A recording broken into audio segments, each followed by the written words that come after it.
And I'm back, just like that, right? Except nothing is just as it seems. I think the last time that you may have heard from me, I was winding down December 2020, which I thought was one of the most volatile, horrendous, ridiculous, makes you question if you even like being alive type of year that not only have I ever experienced, probably you as well, but I think it was a sentiment that was shared globally, which is something that is super rare. And I don't know if and when it's ever happened previously.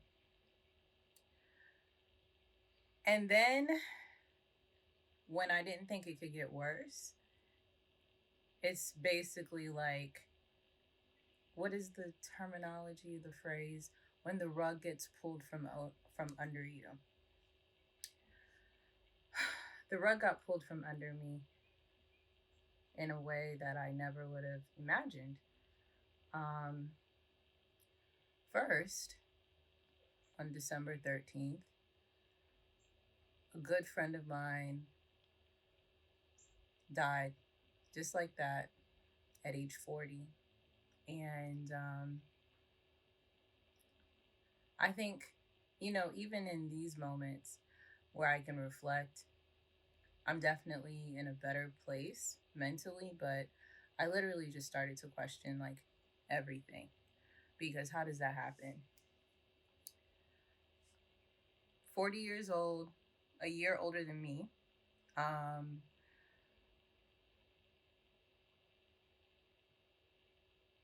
just gone, just like that.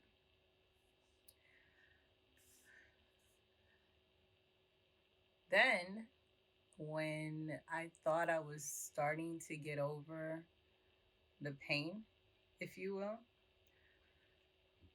and not get over the pain of the loss, but just like that gut wrenching pain when you wake up every morning and you're like, this is actually real. Like, this was not a bad dream. This is a real, like, version of your reality. And if it's alternate, you don't know how to get out of it. So, this is where you're at. And then February 8th, my best friend was pronounced dead and had collapsed from a cardiac arrest a week prior. And it was around the time I had stopped not being able to get a hold of her, Angie. And that shook me. That shook me. Am I over it? No. Will I ever be over it? No. And that is how I wake up every day. I wake up every day with a type of pain that will never cease. It's only doses of love from family members, from friends of Angie's, from strangers who maybe through Angie's passing, maybe through just anything else, just vibrations of encouragement are, I believe, what keeps me afloat. And sometimes I'm not just coming up for air. Sometimes I'm okay. Yeah. Being able to record this is a day that I'm okay. I I have on this Freddie and Teddy sweat crew neck sweatshirt. This was Angie's gift, and part of the process of me mourning her was attending and speaking at a remembrance service that was held for her by her work family. And part of that process of that weekend involved retrieving mail from her home, boxes of things that she had ordered. She didn't know that this was coming, but she had ordered a new thing of work clothes because, that's Angie. Committed to her job, loved those people, loved the work environment. Even when people got on her nerves, she still she just loved it. And so, um, grief. I've lost people in my life before, but when you lose a family member that you chose as a family member, there is nothing like that pain. And so, for anyone who is watching or listening, um, I share with you a level of pain that I actually would not wish on my worst enemy. I would not. Um, but one of the things that I wanted to do was first take time to be thankful for just not only the support, not only the words of encouragement, but respecting distance that I have required from some people. It's really important. Um, for those maybe who have not got that yet, by now you should know.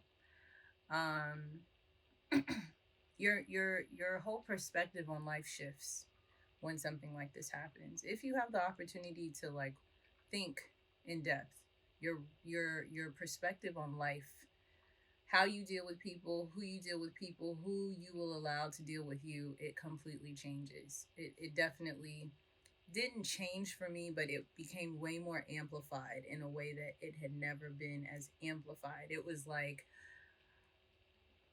imagine you're a student and you're taking notes and you're going back through your notes and you underline something, and then you have to, with urgency, memorize certain things. And so those certain things are what ultimately really matters in the grand scheme of things. And those things you have the opportunity to highlight. And you don't know how much time you have. You take that highlighter, use your memory, and you go to work. And everything that's highlighted, that is what you focus on. That is where I'm at. I believe that's where I'm at. And so after I lost Angie, I lost her physically, but over the past few months, I've started to understand what it really means to lose someone physically, but you gain them spiritually. And I have experienced that in so many interesting ways. And so that also brings me some peace. And so then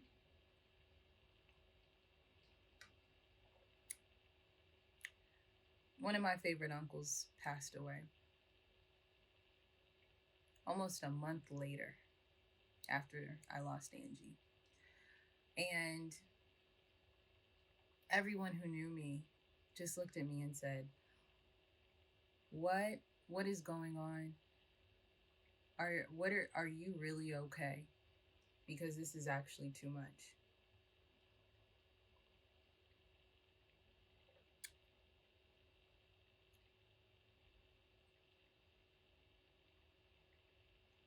Yeah, it's too much. But God has not taken my life yet, so I'm still here. And I made a very critical decision that if I was going to still be here, it was really important that I found the strength. I prayed for the strength. I prayed for the strength. I have become way more, what is the word? Way more present in how my feelings are from moment to moment. And when I need help, I ask. And when I need time alone, I ask or take it. And when I need to be with people, I don't even have to ask. It's just I'm very family oriented, and my family is also very family oriented, and so they're here. And even those that aren't physically near me are with me, and my friends. And so this is an expression of gratitude. I can smile and catch a ray of sunlight and appreciate rainfall and all of the in betweens and focus on my plants and just little things and big things because of the gratitude that I'm practicing in every moment. I'm really thankful, and I don't know if I've ever been more grateful. When I think of Angie, my gratitude lies in the fact that it's two things. I'm lucky enough to have had a best friend who I just know how much she meant to me. But I didn't know how much I meant to her until she transitioned. And that has meant a lot.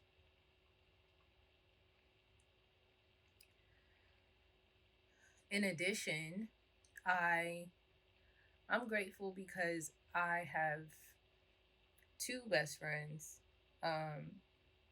Koku is my other best friend, and they were close too. So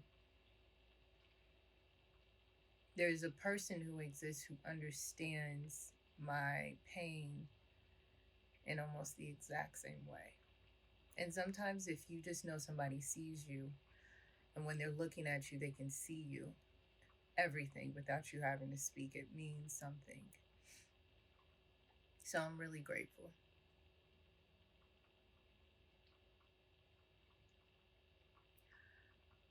My gratitude goes beyond that, though. Being able to allow myself to lean on my family and trust them, and then be able to hoist me up from that place of literal misery. My sisters, my parents, my aunts, uncles, cousins, especially cousins. I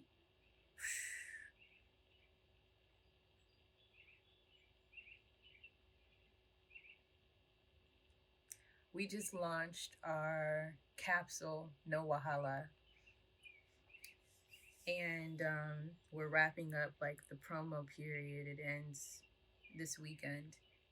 Hopefully you guys will hear this before the weekend. Let's see how I produce this. I low key may not do a lot of editing. What for? Um, I'm so excited. I'm so excited because that was an idea that started years ago, and we tested it out, learned what we needed to learn, and then we took some time to just work on other things. And um, of course, COVID allowed most people in this world to have way more time to think about things than prior. Shout out to the essential workers during the height of COVID, specifically in this country where there was no time off, there was no time to think.